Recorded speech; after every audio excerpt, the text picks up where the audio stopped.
And we put out this book that's you can get from the University of Georgia Press of different songs from folk songs from North Georgia, black blues players, gospel singers, banjo pickers, and the last chapter was on Howard, man of visions, and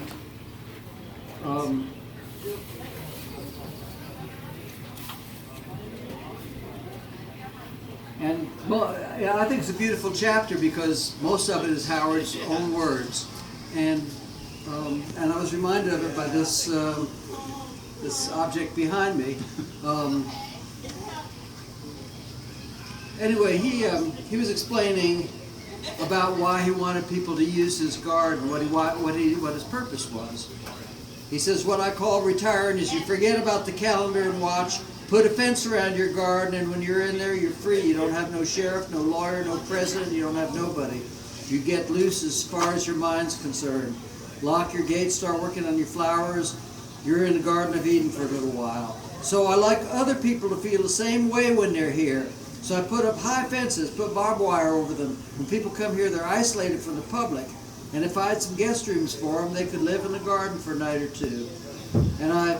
And walk through 2 acres in the moonlight.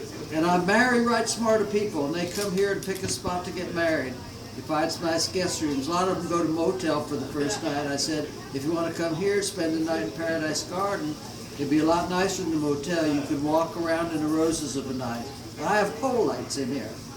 I told my wife, I don't need a garden this big. I'm making it for the people. I dedicate it to the people. I feel dedicated to the people. I've liked to boat it, I like to fish, I like to hunt, but I don't do nothing like that. I stay right here in my project I'm here for." Anyway, okay, I'll skip a little bit. In the back of the garden, Howard showed us a crumbling, weed-covered mound of concrete. This tomb you see right here, this Egyptian tomb here, there was a dental doctor right here in Tryon, sort of a collector, and he started to build his mansion, and when he did, he tore down an old Civil War house. When they moved the Civil War house, this girl had been shallowly buried under the floor. They took the planks up and buried her under the house. Well, he had an autopsy held, had the bones cleaned and everything, and before he died, he represented her to me, give her to me, in my custody. Her teeth were in her skull. She had a hole in the middle of her skull, like a black walnut, looked like a mini ball had went through her, or a hammer. And they estimated her to be about 17 years old.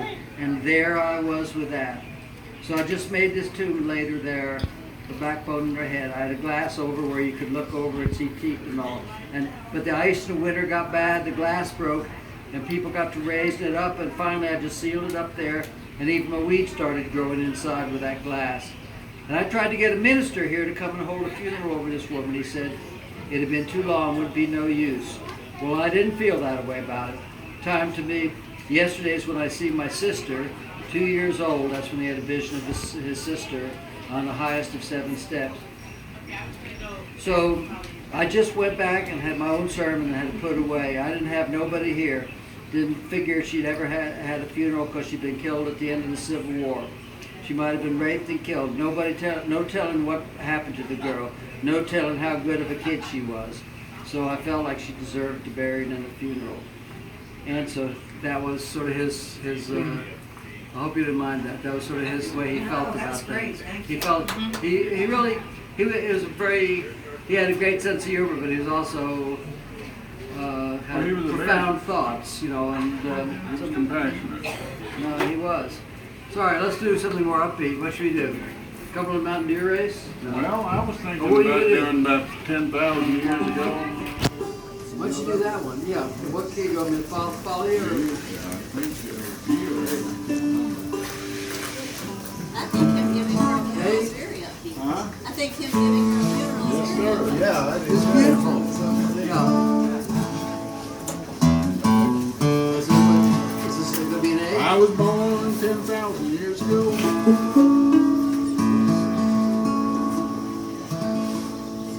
I'm not going to start on the banjo joke, all right?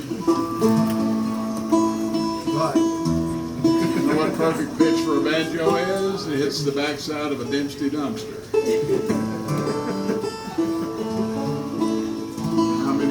How many banjos are there in the bottom of the Atlantic Ocean? Not enough. Okay. There's, I've heard that plenty of, there was a guy went into a bar and said, "You wanna? I got a new banjo joke. Do you want to hear it?" And bartender said, "Look at he has all good spikes coming out of the leather jacket." He says, "Well, I'm about the toughest man in 3 counties, and I play banjo. Do you wanna? And look at that fellow down there at the end of the bar. He's my brother, and he's 10 times meaner than I am. You know, and he's on his third whiskey, and he plays the banjo. And you see that fellow in the corner? You know, he can't even hold a pool cue straight, but he's meaner than all of us. He has 3 black belts in karate, and he's the toughest person, and he plays the banjo. Now, you sure you want to tell a banjo joke?" He says, "Well, I guess not. I don't want to have to explain it 3 times."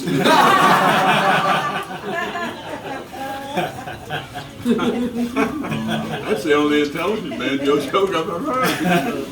Okay, let's do this. This is called, if I can remember it all, it's called "The Man Who Rode the Mule Around the World." Another one of my mama's songs. I'm the man who rode the mule around the world. I'm the man who rode the mule around the world. I saw Peter, Paul, and Moses playing and ran around the roses and all the guys says it isn't so. I saw Adam and Eve driven from the door. Saw Adam and Eve driven from the door.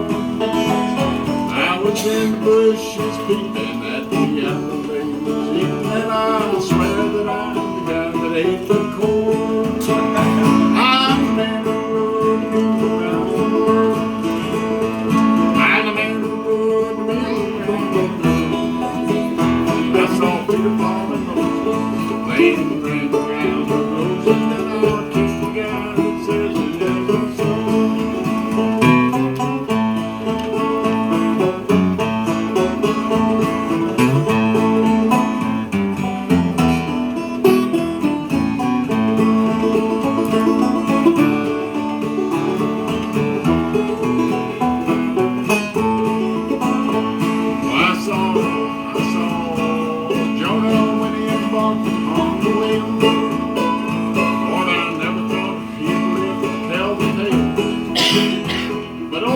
Eating garlic